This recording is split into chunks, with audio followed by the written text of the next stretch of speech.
Example 3. Write down the gradient and the y-intercept of these lines.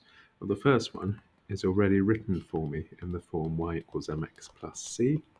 So I can simply read off that the gradient, m, is minus 3, and the y-intercept is 2. Let's have a look at part B, and let's take this equation and let's write it in the form y equals mx plus c.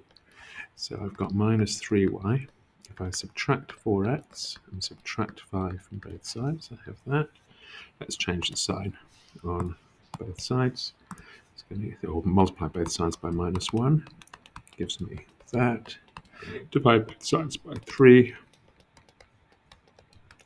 So now I can read off that the gradient is 4/3 and the y-intercept is 5/3.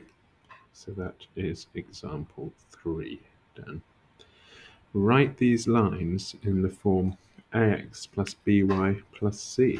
Okay, so it simply wants me to rearrange these two equations. So I've got, in this case, I'm going to minus y from both sides. Gives me 0 equals 4x minus y plus 3.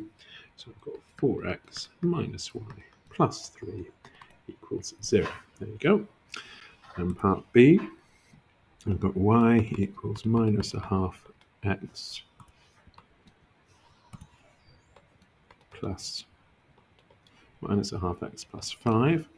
So I'm going to subtract y from both sides. Gives me minus a half x minus y plus 5. So I can simply write that as minus a half x minus y plus 5 equals 0. So that's example 4 done. Right, example 5.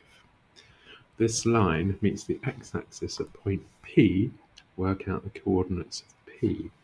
Well, I know that at P, if that's when it meets the x-axis, I know that y must equal 0.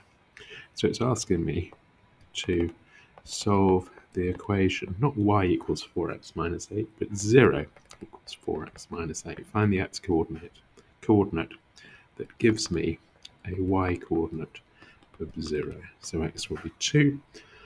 So the coordinates of point P will be 2, 0. That's example 5.